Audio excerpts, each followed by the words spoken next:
नमस्कार दोस्तों, स्वागत है आपका एक बार फिर से आपके अपने YouTube चैनल कंपटीशन प्रिपरेशन पे। आई होप आप सभी बहुत अच्छे होंगे और अच्छे से पढ़ाई भी कर रहे होंगे। इस वीडियो में हम एसएससी सीएचएसएल 2022 का जो मेंस का पेपर हुआ था उसके मैथमेटिक्स के 30 प्रश्नों का सलूशन करने वाले हैं। जो पेपर रखा गया है वो बाइलिंगुअल रखा गया है, यानी कि द्विभाषी, हिंदी अंग्रेजी दोनों में मिल जाएगा। 30 के 30 प्रश्नों में कोई दिक्कत नहीं आने दूंगा, ये मैं एश्योर करता हूँ। आप लोग जो अच्छे प्रश्न लगे उनको नोट कर लेना और उनको टाइम रिवाइज करते रहना। कॉन्सेप्ट मैंने सारे कवर कर दिए हैं। एक छोटी सी रिक्वेस्ट है कि अगर वीडियो पसंद आए तो वीडियो को लाइक कर लेना, चैनल पे नहीं होना सब्सक्राइब कर लेना और वीडियो हो सके तो शेयर कर देना। पीडीएफ टेलीग्राम पे मैंने डाल दिया, टेलीग्राम चैनल की लिंक डिस्क्रिप्शन में, डू चेक इट आउट। और जिन लोगों को मैथमेटिक्स एकदम बेसिक से पढ़ना है they can check star batch playlist, और जो स्टार बैच पिछला वाला था, और उसके बाद we have started star batch 2.2 in which we have covered number system wholeheartedly and completely. तो do check it out, link description में उसकी भी डाल दे रहा हूँ। तो चलो स्टार्ट करते हैं। पहले प्रश्न में आपसे मीडियन निकालने को कहा गया है। देखो, मीडियन निकालने का फॉर्मूला होता है n अगर नंबर ऑफ टर्म्स हो और n इवन हो यानी कि सम हो तो फॉर्मूला दूसरा होता है, और n ऑड हो तो दूसरा होता है। सबसे पहले एक चीज़ जानो कि जब मीडियन निकालनी होती है, माध्यिका निकालनी होती है, तो सबसे पहले हमारा काम होता है कि हम असेंडिंग ऑर्डर में लिखें। असेंडिंग ऑर्डर यानी कि बढ़ते क्रम में लिखें। उसके बाद हम पदों की संख्या, नंबर ऑफ टर्म्स कैलकुलेट करें, और नंबर ऑफ टर्म्स निकलने के बाद हमारा फॉर्मूला ये जनरेट होता है कि अगर number of terms n even है तो माध्यिका होती है n/2th term plus n/2 plus 1th term. लिखते रहिएगा, n/2 term plus n/2 plus 1th term by 2।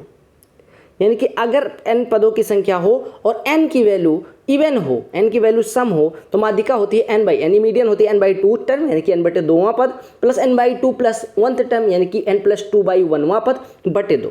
और अगर ऑड है तो माध्यिका होती है n+1/2th टर्म। ठीक है। अब आपने कहा यहाँ पहले पदों की संख्या कैलकुलेट करो। 3 3 6 3 9, यानी हमारा कौन सा फॉर्मूला लगना है? 9। अगर पदों की संख्या n बराबर 9 है तो हमारा ये फॉर्मूला लगेगा। अब 9 में सबसे पहला का क्या काम है? असेंडिंग ऑर्डर में लिखना। सबसे छोटा कौन सा है? 10, तो 10 लिख लिया, काटते रहो। फिर उसके बाद कौन सा है? 15, 15 लिख लिया। फिर कौन सा है? 18, 18 लिख लिया। फिर कौन सा है? 20, फिर 20 लिख लिया। फिर कौन सा है? 21, फिर 21 लिख लिया। फिर 25, फिर 28, फिर 30, फिर 35। और अगर आपको पता चल गया कि n बराबर, तो n+1/2 टर्म यानी 5वें टर्म तक ही लिखना है। तो 1 2 3 4 5, 5वां टर्म क्या है? 21। तो आपका माध्यिका कितनी होगी? 21। That's it. उसके आगे लिखने की कोई ज़रूरत नहीं है। ठीक है। कहा गया एक धन है जो साधारण ब्याज पे 4 वर्ष में स्वयं का 2 गुना हो जाता है। 2 गुना होने का मतलब अगर 100 रुपये था तो अभी हो गया 200 रुपये, यानी ब्याज कितना मिला? 100 रुपये का। 100 रुपये मतलब 100%। 4 ईयर्स में जो इंटरेस्ट है वो 100% का है, यानी एक साल में 25%। अब एक साल में 25% तो 7 गुना कितने सालों में हो जाएगा? पूछा गया था। देखो, 7 गुना होने के लिए अगर x था तो 7x होना पड़ेगा, यानी 700% होना पड़ेगा। 100% ऑलरेडी, यानी कितने का ब्याज चाहिए? 600% का। आपको पता है 100% 4 साल में, तो 600% 6 गुणे 4 यानी कि 24 वर्ष में। बोलो क्लियर है? देखो, अवरोही क्रम निकालना था। अब अवरोही क्रम निकालने के लिए आपको एक चीज़ ध्यान रखना पड़ेगा। आप इसको डिवाइड भी कर सकते हो। आप इसको पहले क्या काम करो, देखो, एलसीएम लेके अगर करना चाहो तो एलसीएम लेके भी कर सकते हो। हालांकि एलसीएम लेने से आप गुणा भाग ज़्यादा करना पड़ेगा, तो मेरे हिसाब से इसको डेसिमल सिस्टम से सॉल्व करो। 30 से अगर 17 में डिवाइड करोगे तो 0.3 × 15 हो जाएगा। ठीक है। और 2 17 यानी कि 5 6 7 के करीब आपका इसकी वैल्यू हो जाएगी। अगर हम इसकी वैल्यू की बात करें 15 × 5 = 75 यानी कि 0.4 समथिंग हो जाएगा। इसकी वैल्यू की बात करें तो 0.54 हो जाएगी, और इसकी वैल्यू की बात करें तो 0.55 हो जाएगी। आपको किस ऑर्डर में लिखना है? डिसेंडिंग ऑर्डर में। तो सबसे बड़ा कौन सा है? 17/30। 17/30 इसमें आ गया। उसके बाद कौन सा आता है? उसके बाद 11/20 आता है। उसके बाद 27/50 आता है, और फिर 7/15। ठीक है। तो डेसिमल से भी कर सकते हो। पूछा गया था कि 3 से डिविजिबिलिटी का रूल क्या है। अगर आपने स्टार बैच वाली मैराथन देखी होगी नंबर सिस्टम की, उसमें भी और हर पेपर को सॉल्व करवाते टाइम मैंने बोला है कि 3 से डिविजिबिलिटी का रूल है कि सम ऑफ डिजिट्स, यानी कि अंकों का जो योग होना चाहिए वो 3 से अगर कट रहा है तो कोई भी संख्या होगी वो किससे कट जाएगी? 3 से कट जाएगी। सेम डिविजिबिलिटी रूल 9 का भी है। और आप अगर डिविजिबिलिटी रूल पढ़ना चाहते हैं तो मैराथन जरूर देखें, स्टार बैच 2.0 के नाम से। 8 घंटे में नंबर सिस्टम पूरा खत्म, 300 प्रश्न उसमें करवा रखे, रिसेंट 2019 से लेकर 22 तक के एग्जाम के। ठीक है। कहा गया कि आपके पास 2 चावल हैं। ठीक है, 2 चावल नहीं, 2 किलोग्राम चावल है, 2 टाइप के। एक का मूल्य 67.5 रुपये प्रति किलोग्राम है और एक का 60 रुपये प्रति किलोग्राम, एक का 67.5 रुपये प्रति किलोग्राम और एक का 60 रुपये प्रति किलोग्राम। अब इससे हमें पहुंचना है 64 वाले भाव पे। लगा दो मिक्सचर एलिगेशन, 67.5 में से 64 घटेगा 3.5 और 64 में से 60 घटेगा 4। इसका 0.5 से काट दो तो ये 8 हो जाएगा, ये 7 हो जाएगा। यानी अगर हमें x और y से z पे पहुंचना था, मिक्सचर एलिगेशन लगाया तो हमारा 8:7 के अनुपात में अगर हम इन्हें मिलाएंगे, यानी कि ये जो रेशियो आएगा इनकी मात्राओं का अनुपात होगा, यानी 8:7 के अनुपात में मिलाने पे 64 वाला चावल मिल जाएगा।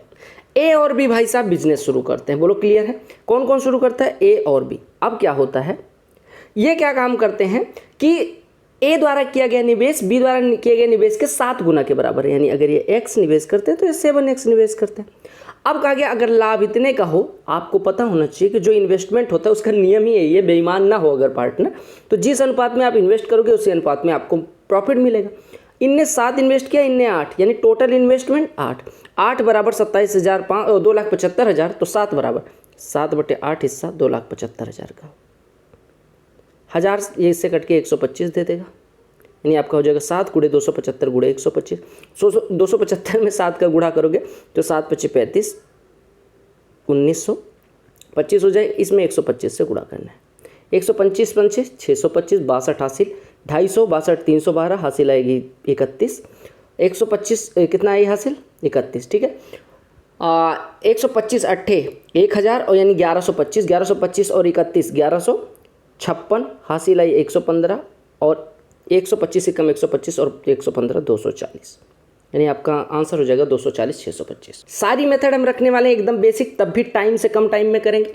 दो संख्याओं का महत्तम समापवर्तक लघुत्तम समापवर्तक का 20वां हिस्सा है, यानी कि जो SCF है वो LCM का 20वां हिस्सा है, यानी LCM SCF बराबर LCM by 20, यानी हम कह सकते हैं 20 × SCF बराबर LCM दिया गया। कहा यदि एक संख्या 96 है और लघुत्तम समापवर्तक और महत्तम समापवर्तक के बीच का अंतर 404, देखो LCM और SCF का अंतर कितना हो जाएगा? LCM 20H है, SCF H है, तो दोनों का अंतर 19H, यानी 19 SCF बराबर आपको दिया गया है कितना? 456। 19 दूना 38, 19 चौको 76, यानी SCF कितना आ गया? 24। SCF 24 आ गया। अब आपको एक संख्या 96 दी गई है, ठीक है। एक चीज़ देखो, आपके पास SCF आ गया 24, तो LCM कितना हो जाएगा? 20 × 24। LCM कितना हो जाएगा? 20 × 24। अब आपको एक रूल पता होगा, आपने कहा अगर दो संख्याएं दी गई हों तो पहली संख्या गुणे दूसरी संख्या बराबर होता है LCM × SCF। पहली संख्या कितने है भाई साहब? पहली संख्या हमें दी गई 96 × B = LCM 20 × 24 480 × SCF 24 का 96 पंचे B बराबर 24 × 5 यानी कि 120। तो दो रूल लगे, एक ये। देखो इस प्रश्न को करने की कई सारी मेथड है, वैल्यू पुटिंग से भी जा सकता हूँ, लेकिन मैं वैल्यू पुटिंग से नहीं जाऊँगा। आपको मैंने एक बहुत बेसिक सा फॉर्मूला पढ़ा है कि 1 + tan A + cot A कितना होता है? आप कहेंगे ये होता है 1 + tan A cot A। tan A cot A कितना हो जाएगा? sin A / cos A, cos A / sin A, यानी 1/sin A cos A हो जाएगा। पहला टर्म मैं सॉल्व कर रहा हूँ, यानी कि अगर हम इसका हर बराबर करेंगे तो ये मिलेगा 1 + sin A cos A बटे sin A cos A, और बटे sin A cos A इससे कट जाएगा, यानी पहला टर्म हमारा सॉल्व हो गया। और कितना आया? 1 + sin A cos A बचा। हमने सॉल्व किया तो 1 + sin A cos A बटे sin A cos A आया, इससे ये कट गया, यानी 1 + sin A बटे cos A आया, ठीक है। दूसरा टर्म को देखो, sin A - cos A को लिखे रहने दो, इसी के इनटू में sin A, दूसरा टर्म ऐसे लिखा है। तीसरे टर्म को मैं सॉल्व करता हूँ तो 1/(a³ - b³, a³ - b³ होता है a - b, यानी sin A - cos A into a + b, यानी कि a - b into a² + b², यानी sin² A + cos² A, यानी 1 + a × b sin A cos A। मैंने क्या किया? मैंने कहा भैया a³ - b³ में खोलो तो a - b into a² + b² + ab, यानी sin² A + cos² A + sin A cos A, sin² A + cos² A 1 हो गया। अब कुछ कट रहा है, आपने कहा sin A - cos A से ये कट गया, 1 + sin A cos A से ये कट गया। आपका सब कुछ कटने के बाद देखो हमने इसको सॉल्व किया, इसको सॉल्व करने के बाद ये है। अब देखो पहला टर्म ये है, दूसरा टर्म भी हम लिख दे रहे हैं sin A - cos A, और गुणे में थर्ड टर्म ये है। गुणे में थर्ड टर्म कौन सा है? ये वाला। अब देखो क्या कटे, sine A minus cos A sine A minus cos A, 1 plus sine A cos A 1 plus sine A cos A कटे, तो आपका आंसर 1 हो गया। Otherwise you can go for value putting, put theta is equal to 45 degree, बिल्कुल नहीं। क्यों? क्योंकि यहाँ पे आपको साइन क्यूब या माइनस कॉस क्यूब मिल रहा है, यानी 0 हो जाएगा, तो ऐसा नहीं पुट करना, तो थीटा बराबर 60 पुट कर लो। 60 पुट करके सॉल्व करना, बताना आंसर आया या नहीं आया। अच्छा प्रश्न है, सुंदर सा प्रश्न है। कहा गया ए कोई कार्य 30 दिन में कर सकता है, ठीक है, बी 50 दिन में कर सकता है और सी 40 दिन में कर सकता है। ए 30 दिन में कर सकता है, B can complete the same in 50 days और and the same work is completed by C in 40 days. LCM ले लो, 3 5 4 का एलसीएम कितना होता है 60, यानी कि 600 यूनिट मान लो टोटल काम है। तो ये भाई साहब एक दिन में 20 करते होंगे, ये भाई साहब एक दिन में 12 करते होंगे, ये भाई साहब एक दिन में 15 करते होंगे। अब कहा गया यदि ए को एक दिन बी द्वारा और अगले दिन सी द्वारा बारी बारी से सहायता प्राप्त की जाए तो कार्य कितने दिन में खत्म होगा। सबसे पहले देखो, पहले दिन ए और बी करते हैं और दूसरे दिन ए और सी करते हैं, यानी एक के साथ एक दिन बी आता है और एक दिन ए के साथ सी आता है। तो पहले दिन 32 यूनिट, दूसरे दिन 35 यूनिट, यानी 2 दिन में काम कितना होगा, 2 दिन में 20 12 एक दिन, एक 20 15, यानी 40 और 27 67 यूनिट हो जाएगा, 2 दिन में 67 यूनिट। अब एक बात बताओ, 2 दिन में 67 यूनिट, तो हम कह सकते हैं कि भैया 16 दिन में, मतलब इसका 8 गुना कर लो, 16 दिन में कितना हो जाएगा, 8 7 56 और 8 6 48 और 5 53, यानी 536 यूनिट हो गया। 16 दिन में 536 यूनिट हो गया। 17वें दिन कौन जाएगा, आपको पता है ए के साथ पहले दिन बी आता है, फिर दूसरे दिन सी आता है, यानी 17वें दिन ए और बी जाएंगे, यानी 17 दिन में 32 यूनिट और हो जाएगा, यानी 536 और 32 568 यूनिट हो जाएगा। अब काम कितना बचा है, 32 यूनिट, और जाना किसने है, ए और सी ने। 17 दिन तो हो चुका, 17 दिन में 568 यूनिट, अब काम बचा है 32 यूनिट, और जाएगा कौन, ए और सी। ए और सी एक दिन में करते कितना है 35, तो 32 यूनिट करने के लिए 32/35 दिन, ये टोटल दिन कितने लगे, 17 दिन इधर और 32/35 दिन इधर, यानी टोटल 17 से 32/35 दिन लगेंगे। 33.33% क्वेश्चन हम कर चुके हैं। कहा गया दो संख्याओं का एचसीएफ 11 है, उनका एलसीएम 693 है, एक संख्या 77, दूसरी संख्या, सीधा सा HCF into LCM is equal to first number into second number. ये 7 से 693, 7 6 63 और 7 6 7 9 63, और ये कितना बचेगा 7 9 63, यानी दूसरी संख्या 99। First number into second number बराबर एलसीएम इंटू एचसीएफ। रेडियाई दी गई 2 सिलेंडर्स की, रेशियो दिया गया 2:1, radii R1/R2 is equal to 2:1 दिया गया। उनकी हाइट का मैं बता रहा हूँ, आज हमने रेशियो एंड प्रोपोर्शन शुरू करना था स्टार बेस 2.0 में, और सेम प्रश्न मैंने लिया था, ये CGL 2021 का प्रश्न है, टियर 1 का, मैंने सेम प्रश्न उठाया था पहला से अपने सीट में, ठीक है। उनके आयतनों का अनुपात पूछा गया, बेलनों के आयतनों का अनुपात। आपको पता है कि अगर पहले बेलन का आयतन लिखेंगे πr1² H1 बटे दूसरे बेलन का आयतन लिखेंगे πr2² H2, पता है ना आयतन? अगर नहीं पता तो स्टार बैच की मेंसुरेशन वाली प्लेलिस्ट है, जाके चेक कर लेना, अब धड़ाधड़ समझ में आ जाए। तो पाई कट जाता है, यानी आपका जो वॉल्यूम का रेशियो आता है V1/V2 वो होता है R1/R2 का होल स्क्वायर और इंटू H1/H2, तो R1/R2 का होल स्क्वायर इंटू H1/H2, यानी कि 4 पंचे 20/2, यानी कि 10:1 आपका अनुपात आ जाएगा V1 और V2 का। देखो एक टीवी है जिसका मार्केट प्राइस 18,000 है, एक दुकानदार 40% की छूट देता है, 10% का लाभ कमाता है। देखो कुछ सीपी रहा होगा, उस पर 10% का लाभ कमाने का मतलब सीपी के 11/10 पे वस्तु बिकी होगी। अब 40% की छूट देता है, 18,000 का 40% की छूट यानी कि 60% पे बेचता होगा।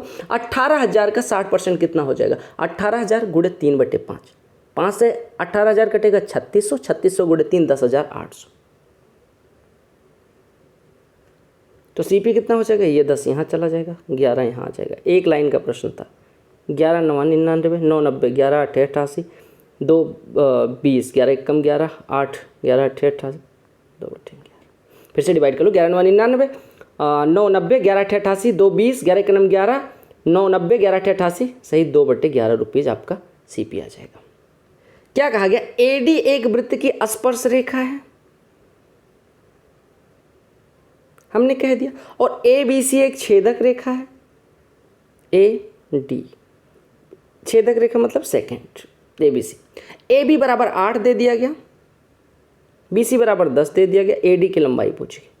सेकेंड टेंजेंट थ्योरम मैंने स्टार बैच में बहुत डिटेल में पढ़ाई थी, मैंने क्या कहा था कि अगर एक स्पर्श रेखा हो AD, ABC सेकेंट हो, तो जो टेंजेंट की लंबाई है यानी AD, उसका स्क्वायर बराबर होता है सेकेंड का बाहरी पार्ट यानी AB और गुणे सेकेंड की पूरी लंबाई AC।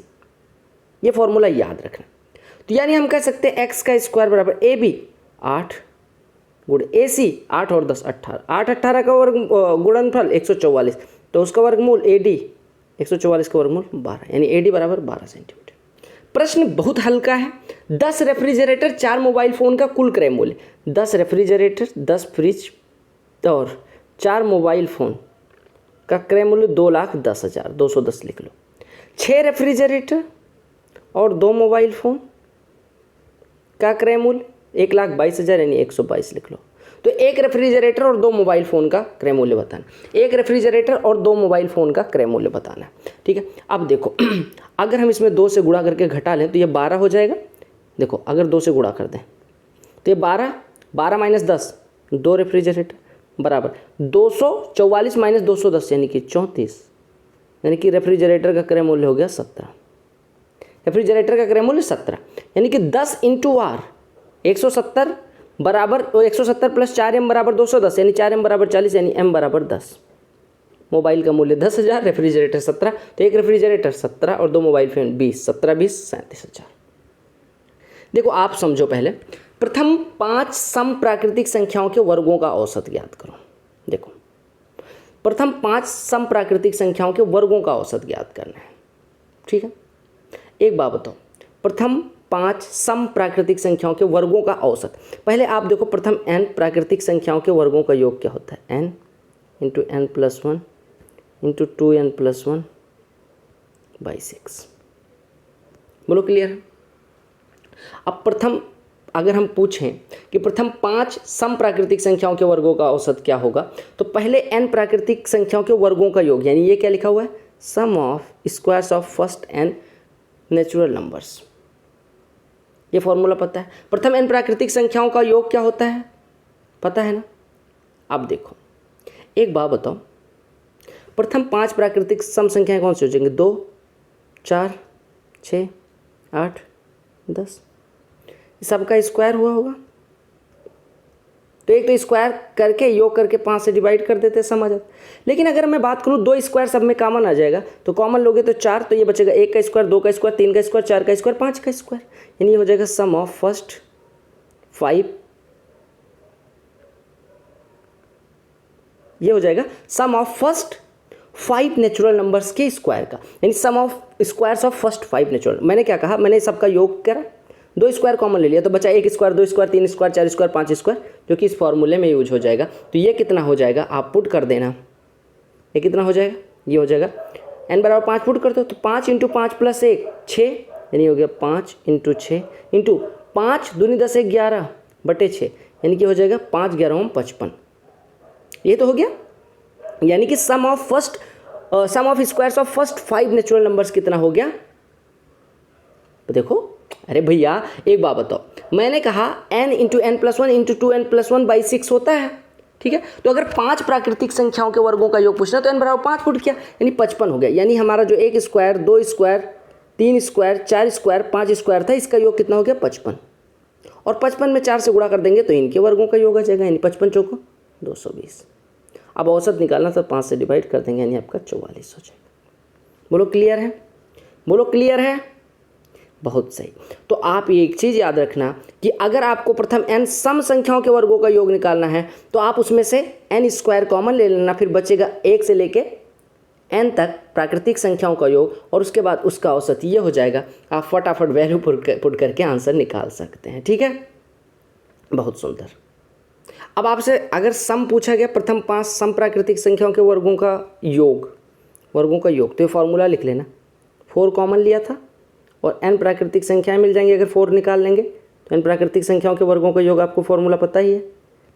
तो 4 से अगर मल्टीप्लाई कर दोगे तो ये आ जाएगा सम ऑफ फर्स्ट n, जहाँ पे n क्या होगा, इवन नेचुरल नंबर्स, यानी कि प्रथम n सम संख्याओं के वर्गों का योग का फॉर्मूला हो जाएगा 4 into n plus 1 into 2n plus 1 by 6 से लिख लेना।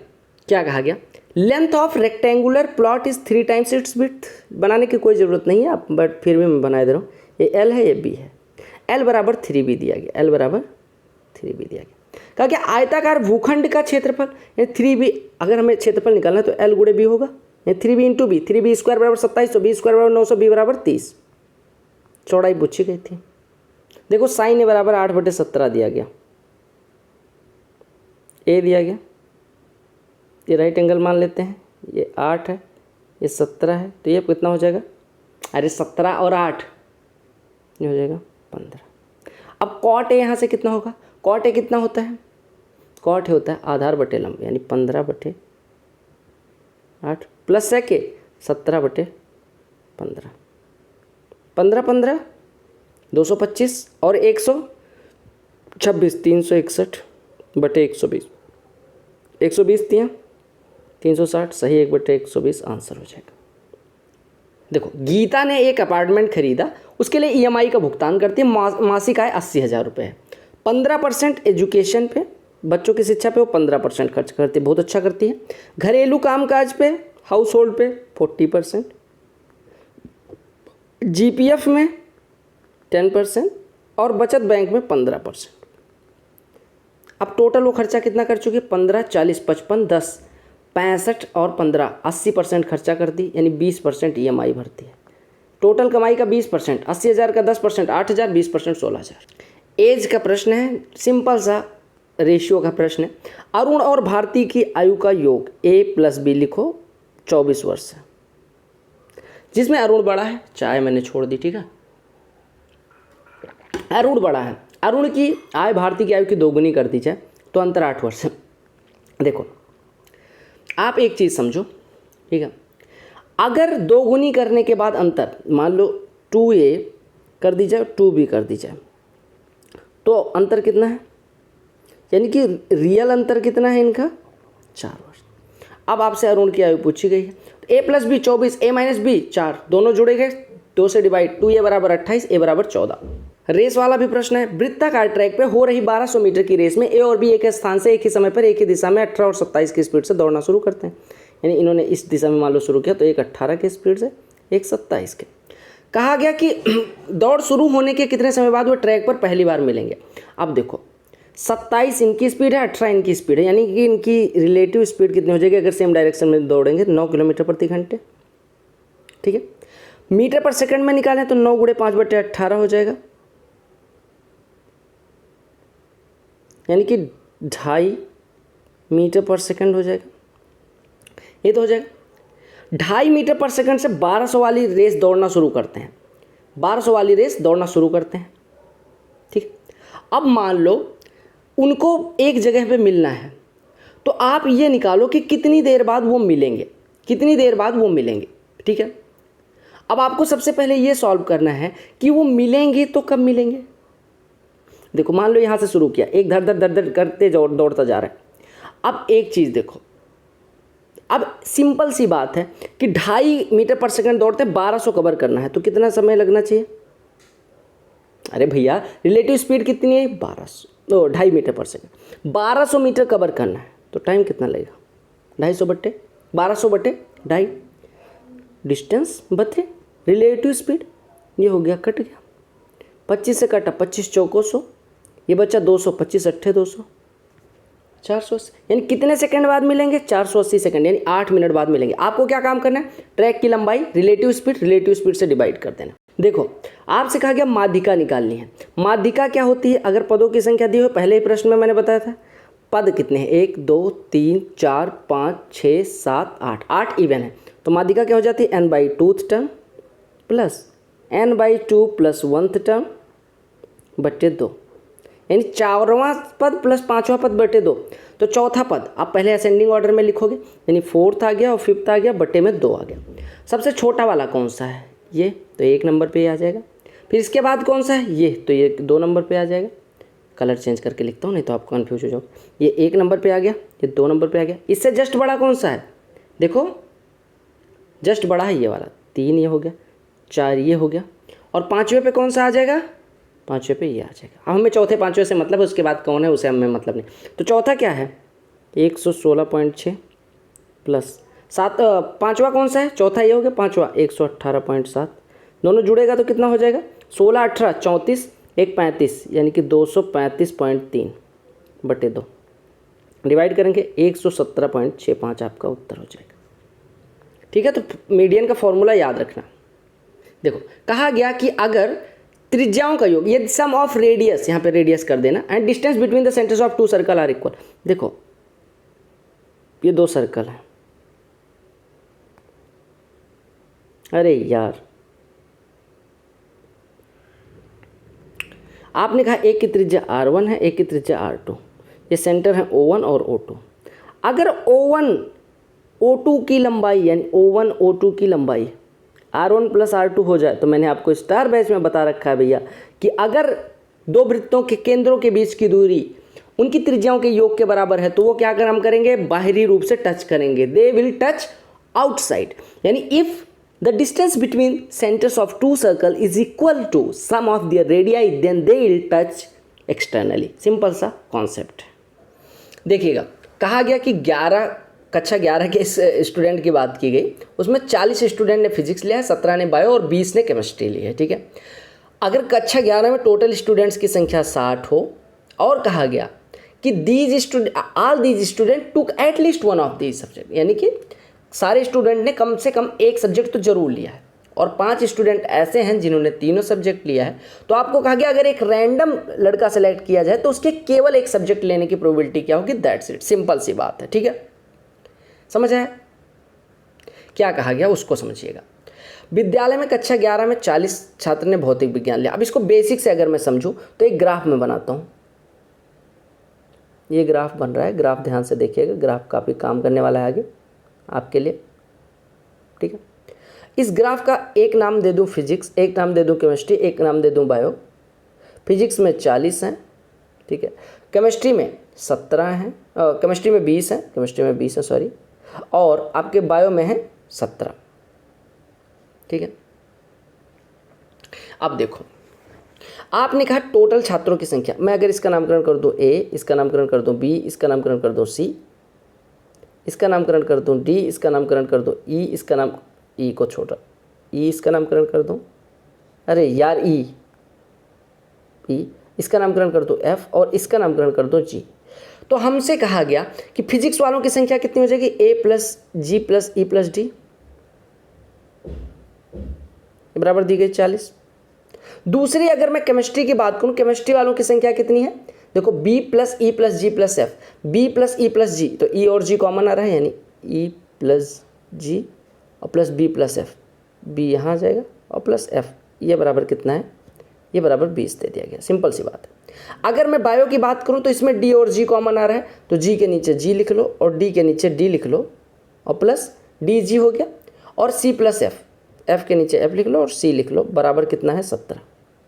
मैं क्या काम करता हूं, मैं कहता हूं टोटल छात्रों की संख्या कैसे, आपने कहा छोटे छोटे पार्ट को अगर ABCDEFG लिखा है तो हम कह सकते हैं कि A plus B plus C plus D plus E plus F plus G, यानी टोटल छात्रों की संख्या कितनी है 60। ठीक है, हमने कहा A उठाया, B उठाया, C उठाया, D उठाया, E उठाया, F उठाया और G उठाया और काट के 60 लिख दिया, यानी कि सबको मान लो जोड़ लेते हैं तो ये कट जाएगा और ये इधर से 60 घट जाएगा। समझ रहे हो मैं क्या कह रहा हूँ, कि मैंने कहा कि A काट दूँ, B काट दूँ, C काट दूँ, D काट दूँ, E काट दूँ, F काट दूँ और G काट दूँ, तो हमारी संख्या कितनी मिल जाएगी 60। तो यानी कि ये लिखा हुआ 60 प्लस G कितनी बार है, 2 टाइम्स ऑफ G है, प्लस और कौन सा 2 टाइम्स है, 2 टाइम्स ऑफ G है। ठीक है, यानी कि 60 plus 2 times of G plus F कितनी बार है, D plus E plus F लिखा हुआ है। ठीक है, यानी कि 60 plus 2 times of G plus D plus E plus F बराबर कितना आया, 40 20 60 और 17 77। बेसिकली मैंने जोड़ा और A plus B plus C D plus D plus E plus F plus G की वैल्यू 60 रख दी। अब एक बात बताओ, G क्या है, G है वो सब्जेक्ट, वो विद्यार्थियों की संख्या जिन्होंने तीनों सब्जेक्ट लिए। G की वैल्यू कितनी दी गई है 5, तो 60 प्लस 2 गुणे 5 यानी कि 10 बराबर ये कितना हो गया, D plus E plus F। ठीक है, D plus E plus F कितना हो गया, ये ऐसे देखो कितना हो गया, D plus E plus F बराबर, देखो ये 10 है, ये 60 60 10 70 77 में से घटेगा 7। आप देखो आपके पास D plus E plus F की वैल्यू आ गई 7, G है 5, तो ये वाले पार्ट की वैल्यू कितनी हो जाएगी, देखो हमने कहा कि d plus E plus F 7 है। हमने अभी थोड़ी देर पहले कहा था a plus B plus C plus D plus E plus F plus G बराबर 60 कहा था। इसमें d plus E plus F की वैल्यू कितनी है 7, d plus E plus F की वैल्यू 7 और g की वैल्यू 5, 12, यानी d plus E plus F plus G की वैल्यू 12, यानी a plus B plus C बराबर 12 प्लस 12 बराबर 60। तो हम कह सकते हैं a plus B plus C बराबर 48। और a प्लस बी प्लस सी संख्या किसकी है, a प्लस बी प्लस सी उन विद्यार्थियों की संख्या जिनने केवल एक सब्जेक्ट लिया है। देखो a किसी से कॉमन है नहीं, b किसी से कॉमन है नहीं, c किसी से कॉमन है नहीं, यानी 48 ऐसे छात्र हैं 60 में से जो केवल एक सब्जेक्ट लेते हैं, तो उनका प्रोबेबिलिटी हो जाएगी 48 आउट ऑफ 60, यानी कि 80 पॉइंट, यानी कि 48 स्टूडेंट ऐसे हैं 60 में से जो केवल एक सब्जेक्ट लेते हैं। तो आपको क्या काम करना था, एक ग्राफ खींचा, हमने तीनों स्टूडेंट की संख्या लिखी, पहले ये फिजिक्स लिखा, फिर ये आपका केमिस्ट्री लिखा, फिर बायो लिखा, तीनों को जोड़ा और a plus B plus C plus D plus E plus F plus G की वैल्यू रखी 60। हमारा आ गया 60 plus 2g plus D plus E F बराबर 17। यहाँ से हमारे d plus E plus F की वैल्यू आ गई 7, हमारा ये 7 हो गया, ये 5, तो ये पूरा कितना हो गया 12, यानी कि ये इतना हिस्सा जो कॉमन आ रहा है ये तीनों मिला के 12, तो जो नहीं कॉमन है वो 48। प्रोबेबिलिटी कितनी होगी 48/60 यानी 0.8। देखो क्या कहा गया, sine x plus sine square x बराबर 1। अगर हम साइन स्क्वायर एक्स को इधर भेज दें तो कॉस स्क्वायर एक्स कितना हो जाएगा मेरे भाई, साइन एक्स, यही तो हो जाएगा, कॉस स्क्वायर एक्स बराबर साइन एक्स। अब ये कितना लिखा हुआ, साइन पावर 4x, ये कितना लिखा है 2 साइन क्यूब एक्स, और ये कितना लिखा है साइन स्क्वायर एक्स।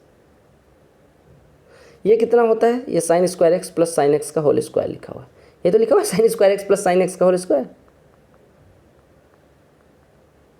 और sine square x plus sine x कितना है 1, तो 1 का स्क्वायर 1। मतलब 1000 बार पूछे गए प्रश्न भी इस बार पूछे गए थे। ट्राइंगल एक्स वाई जेड और पी क्यू आर सिमिलर हैं, अगर ये सिमिलर हैं X Y Z P Q R, ये एक्स मान लो, ये वाई मान लो, ये जेड मान लो, ये पी मान लो, ये क्यू मान लो, ये आर मान लो, इनकी करस्पॉन्डिंग साइड का रेशियो 6:1 है, तो इनकी एरिया का रेशियो 6 का स्क्वायर बटे 1 का स्क्वायर हो जाएगा। ये बराबर है पी क्यू आर का एरिया 6 दिया गया, इसका एरिया निकालना, यानी 36/1 बराबर 6, तो एक्स बराबर कितना हो जाएगा, अरे इसका देखो 6 का स्क्वायर बटे 1 का स्क्वायर बराबर एक्स, इसके एरिया एक्स वाई जेड के पी क्यू आर के एरिया दे दी गई 6, तो एक्स बराबर कितना हो जाएगा 6 स्क्वायर गुणे 6, 6 स्क्वायर गुणे 6 यानी कि 216 सेंटीमीटर स्क्वायर। देखो क्या कहा गया, 5 सेंटीमीटर भुजा वाले एक घन को 125 घनों का प्रयोग करके बनाया गया, 125 घन प्रयोग किया गया। देखो 5 वाले का आयतन कितना हो जाएगा, 5 का क्यूब 125, तो 125 मतलब सेंटीमीटर क्यूब आयतन है और वो 125 घनों का मिल गया है, यानी एक घन का एक हो जाएगा, एक घन की भुजा 1 सेंटीमीटर कह लीजिए। कहा गया कि मतलब जो घन है बड़ा वाला उसको छोटे छोटे घनों को जोड़ के बनाया गया है इस प्रकार से, यानी कि अब ऐसे इसका पार्टीशन किया गया होगा, टिक टिक टिक, फिर ऐसे ऐसे काट के ये छोटे छोटे जो दिख रहे हैं ये आपके घन हैं, ठीक है, ये घनों को काट के बनाया गया, मतलब जोड़ के बनाया गया, ठीक है। ऐसे ये भी होगा, थर्ड साइड में घनों को जोड़ के बनाया गया, इस तरह से आपका कुछ बना हुआ। आपका क्या, प्रत्येक फलक के बीच से एक घन हटा दिया जाता है, यानी छोटू सा एक घन निकाल दिया जाता है, यानी कि एक उठा के रख दिया जाता है। तो शेष ठो का पृष्ठीय क्षेत्रफल ज्ञात करना है। सिंपल सा प्रश्न है, थोड़ा सा समझना है। अगर हम एक घन निकालेंगे तो यहाँ पे जो एरिया कम होगी वो a इंटू ए, यानी ए स्क्वायर की एरिया कम होगी इस फलक से, लेकिन हमें एक ब्लॉक अंदर दिखने लग जाएगा और वो ब्लॉक जो होगा वो क्यूब के शेप का होगा। तो क्यूब के शेप में हमें दिखेगा क्या, हमें देखो ये जो क्यूब दिखेगा छुटकू वाला, ये अंदर के साइड में दिखेगा, इसका हम ऊपर के देखो जो हम देखेंगे तो ये ऊपर वाली दीवार देख पाएंगे, साइड वाली दीवार देख पाएंगे, इस साइड वाली दीवार देख पाएंगे, नीचे की दीवार देख पाएंगे और पीछे की दीवार देख पाएंगे, यानी 5 सतह उस क्यूब की हमारी देखने में आएगी, यानी वो एरिया हर फलक पे 5a स्क्वायर ऐड हो जाएगा। यानी हमारा नुकसान हुआ a स्क्वायर का, ऐड हुआ एक क्यूब के हटने से 5a स्क्वायर का, यानी एक फलक में 4a स्क्वायर का वृद्धि हुई क्षेत्रफल में। यानी आपने कहा कि जो घन का पृष्ठीय क्षेत्रफल था वो तो सेम रहेगा और साथ ही साथ हर फलक पे 4a स्क्वायर, a जिसकी वैल्यू कितनी है 1, यानी कि 4 सेंटीमीटर स्क्वायर हर पृष्ठ पे बढ़ जाएगा। तो कितने पृष्ठ हैं 6, यानी कि 24 सेंटीमीटर स्क्वायर आपका सरफेस एरिया बढ़ जाएगा। 24 सेंटीमीटर स्क्वायर बढ़ जाएगा किससे, आपने कहा इस घन के पृष्ठ क्षेत्रफल से 24 सेंटीमीटर बढ़ जाएगा। इस घन का पृष्ठीय क्षेत्रफल कितना होता है 6 इंटू साइड का स्क्वायर, यानी 5 का स्क्वायर, यानी 6 गुणे 5 का स्क्वायर, 150 से 24 बढ़ जाएगा, यानी 150 और 24 174 सेंटीमीटर स्क्वायर आपका टोटल सरफेस एरिया हो जाएगा। आप समझिएगा, हमने अगर यहाँ से एक घन निकाला, एक घन निकालने के बाद आप एज्यूम करिए कि एक क्यूबॉइड जो रूबिक क्यूब होता है उसमें से एक घन निकाल लो, तो आपको अंदर का हिस्सा दिखने लग जाता है, वो भी तो सरफेस होगा। तो वो सरफेस में हमें आगे का दिखेगा नहीं दिखेगा, क्योंकि आगे वाला हम गंवा चुके हैं। यानी अगर पूरा दिख रहा होता, हमें 6 के 6 सरफेस दिखते तो 6a² होता, लेकिन आगे वाला हिस्सा तो गंवा चुके हैं ना, तो 5a² हमारा दिखेगा। और इस सरफेस से a² ऑलरेडी निकल चुका है, क्योंकि इसके निकालने की वजह से यहाँ खोखला हो गया, तो इसका तो कुछ एरिया होगा नहीं, एकदम ऐसे हाथ लगाओगे तो यहाँ पे खाली खाली होगा, यानी a² निकला। और जो हमें दिख रहा है वो 5, उसके 5 ही सरफेस दिख रहे हैं, क्योंकि उसका भी फ्रंट नहीं दिख रहा, यानी 4a² हर सरफेस पे ऐड होगा। तो 6 सरफेस है, 24a², a की वैल्यू 1 है, यानी 24 सेंटीमीटर टोटल सरफेस एरिया में, जो घन का टोटल सरफेस एरिया था उसमें 24 जुड़ जाएगा, यानी 174 इसका एरिया हो जाएगा। क्लियर? कहा गया 11² और 12² के बीच कितनी पूर्ण संख्या? 11² 121, 12² 144, इनके बीच संख्याओं की संख्या 121 और 144 को अगर एज्यूम करना, मतलब दोनों को लेना है, तो कितनी संख्याएं होंगी? 121 144 में से घटेगा 23 और एक और ऐड कर देंगे। अगर पूछा जाए 1 से 10 तक कितनी संख्या है, तो आप कहते हैं 10 - 1 + 1, यानी कि 144 - 121 + 1, यानी 24 संख्याएं हैं। 24 में कहा गया इनके बीच, यानी इन दोनों को निकाल दो, तो कितनी संख्या है? 22। देखिए चुनाव होता है एक जगह, ठीक है, जिसमें 100% वोटर थे, जिसमें 20% ने वोट ही नहीं दिया, यानी 80% लोग, रजिस्टर्ड वोटर 100% थे, जिसमें 80% ने वोट दिया, जिसमें से कहा गया कि 40% वोट इनवैलिड हो गए, यानी 80% में से अगर वैलिड की बात करें तो 80% - 40। अब अगर विनर को 42% वोट मिले, किसका? रजिस्टर्ड का, यानी कि विनर पाता है 42%। टोटल वोट पड़े 80% - 40, उसको एक को मिल गए 42%, तो दूसरे को कितने मिले होंगे? 38% - 40। टोटल 80% - 40 होना चाहिए, एक 42 तो दूसरा 38%। और इन दोनों का जो डिफरेंस है, यानी 42% - 38% + 40 हो जाएगा डिफरेंस, बराबर 112, यानी ये हो जाएगा 4% + 40 बराबर 112, यानी 4% बराबर 72, 1% बराबर 18, तो 100% 1800। कहा गया एनुअल ग्रोथ रेट एक सिटी की 2% है, ये 25 नहीं है, 2%। 2020 में पॉपुलेशन इतनी थी, तो 2023 में आपको पता है 150,000 था, 2% यानी कि 51/50 एक साल में हो जाती है, दूसरे साल में फिर 51/50 हुई होगी, तीसरे साल में फिर 51/50 होगी, तो 1 2 3 0, 1 2 3 0, 5 × 25, 6 × 150, 6 इससे कटेगा 1.2 हो जाएगा। अब मल्टीप्लाई कर लेना, यानी 1.2 × 2601 × 51, गुणा कर दे रहा हूँ, नहीं आप कहोगे 12 × 5 = 60, ये 60 हो जाएगा, 60 और 61.2, 61.2 × 2601 करना है, तो करोगे तो 5202 हो जाएगा, 2601 हो जाएगा, और ये कितना हो जाएगा? 1 मिनट, 2601 सही से लिख देते हैं, 2601 हो गया, और फिर 6 से गुणा करोगे तो ये, अरे यार, एक तो 5202 सही से लिखो, 5202, फिर ये हो जाएगा 2601, फिर ये हो जाएगा 6 0, 6 6 36, और 6 दूनी 12, 3 15, ठीक है, ये हो जाएगा 2 1, ये 6 2 8, 5 6 11, 6 2 8 1 9 5, ये इतना वोट हो जाएगा। क्लियर? वोट ही घूम रहा है। कहा कि difference between ages of father and a son is 15 years. Son और फादर की जो आयु का डिफरेंस है वो 15 ईयर्स है। 5 years ago age of father was twice that of his son. देखो 5 साल पहले उनकी जो सन बराबर था वो 2 फादर था, वो फादर बराबर 2 सन था, ठीक है, फादर बराबर 2 सन था, मैंने उल्टा लिख दिया, f - s बराबर आपको 15 दिया गया। आपसे कहा गया कि 5 वर्ष पूर्व अपने पुत्र की आयु की 2 गुनी उसकी आयु थी, यानी फादर बराबर 2 सन था। तो डिफरेंस तब भी फादर बराबर अगर 2 सन था तो आप कहेंगे तब भी डिफरेंस 15 ही रहा होगा, यानी कि फादर - s अगर निकालने जाएँ कितने 5 वर्ष पूर्व तो भी 15 रहा होगा, यानी फादर - सन 2s - s बराबर 15, यानी s बराबर 15। ये किसकी बात हो रही है? ये हम कह रहे हैं भैया कि फादर - सन ये कितने 5 years back, 5 years back f - s बराबर 15। f देखो अगर 5 वर्ष पूर्व बाप की आयु बेटे की आयु की 2 गुनी थी तो डिफरेंस तो चेंज होगा नहीं, यानी कि फादर की वैल्यू 2s रख सकते हैं, 2s - s बराबर 15, यानी s बराबर 15। s बराबर 15 क्या? 5 वर्ष पहले सन की आयु 15 थी, तो अभी कितनी हो जाएगी? 20। अगर अभी सन की आयु 20 है तो फादर की आयु कितनी हो जाएगी? 35। तो ये थे 30 क्वेश्चन जो हमें करने थे। आई होप आपको क्वेश्चन समझ में आ गए होंगे। अगर समझ में आ गए तो वीडियो को लाइक करना, चैनल को यहाँ पे क्लिक करके सब्सक्राइब करना, और यहाँ पे स्टार बैच की जो प्लेलिस्ट दिख रही है सीजीएल मेंस के सोल्यूशन वगैरह, वो देखना ना भूलें। मिलते हैं स्टार बैच 2.0 की अगली क्लास के साथ। तब तक के लिए bye, take care, love you all the very best for all. वंदे मातरम।